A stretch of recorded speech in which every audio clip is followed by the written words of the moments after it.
ഞാൻ Joseph Palayur Jacob. ഇന്ന് നിങ്ങളുമായിട്ട് ഞാൻ പങ്കുവയ്ക്കുന്നത് ഡയഫ്രമാറ്റിക് ബ്രീത്തിങ് എക്സസൈസാണ്.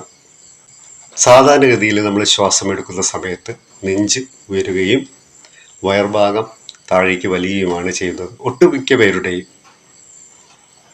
അതിന് വിപരീതമായി ഇന്ന് നെഞ്ചുയർത്തുന്ന സമയത്ത്, ശ്വാസം എടുക്കുന്ന സമയത്ത് വയറും ഉയർത്തിക്കൊണ്ടുവരുന്നു. വയർഭാഗം ബലൂൺ പോലെ അല്പം ഉയർത്തിക്കൊണ്ടുവരുന്നു. കിടന്നുകൊണ്ടും ചെയ്യാം, കസേരയിലോ താഴെ വജ്രാസനത്തിലോ പത്മാസനത്തിലോ ഇരുന്നൊക്കെ ചെയ്യാം. വലത് കൈ നെഞ്ചിലും ഇടത് കൈ താഴെ വയറിൻ്റെ മുകൾ ഭാഗത്തുമായിട്ട് വയ്ക്കുന്നു. ശ്വാസം എടുക്കുന്നു.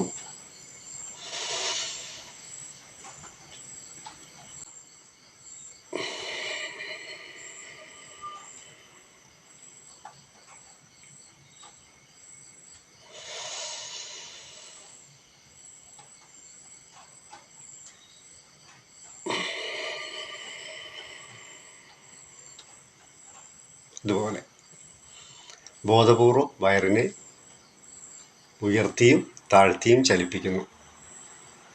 ഈ സമയത്ത് ഒരു ഇൻറ്റേർണൽ മസാജ് കിട്ടിക്കൊണ്ടിരിക്കുകയാണ് നമ്മുടെ വയറിനുള്ളിലുള്ള small intestine, large intestine, spleen, pancreas, liver, ഇവയ്ക്കെല്ലാം.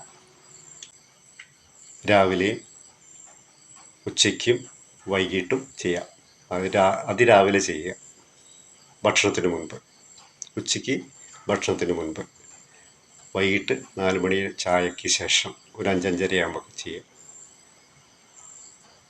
10 വയസ്സിന് ശേഷം മുകളിലേക്കുള്ള എല്ലാവർക്കും ഇത് ചെയ്യാവുന്നതാണ്. വയറ് സംബന്ധമായിട്ട് എന്തെങ്കിലും സർജറി കഴിഞ്ഞിരിക്കുന്നവർ അത് ചെയ്യരുത്.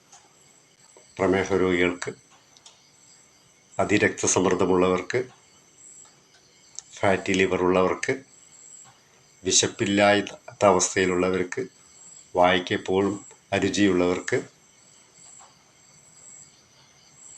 ഡൈജഷൻ സംബന്ധമായിട്ടുള്ള പ്രോബ്ലവും കോൺസ്റ്റിപ്പേഷൻ ഉള്ളവർക്ക് എല്ലാം ഇത് വളരെ ഗുണകരമായിട്ടുള്ളൊരു ശ്വസന വ്യായാമമാണ്. അത് ഒരു 3-4 മിനിറ്റ് ചെയ്യുക. എന്തെങ്കിലും പ്രയാസം അതിൻ്റെ ഇടയിൽ തോന്നുകയാണെങ്കിൽ റെസ്റ്റ് ചെയ്യുക, നിർത്തുക, ശവാസനത്തിൽ വിശ്രമിക്കുന്നു. കിടന്നുകൊണ്ട് തന്നെ അല്പനേരം വിശ്രമിക്കുക.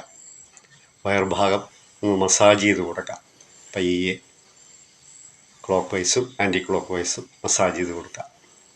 അത് ഇരുന്നു കൊണ്ടും കിടന്നുകൊണ്ടൊക്കെ ചെയ്യാം.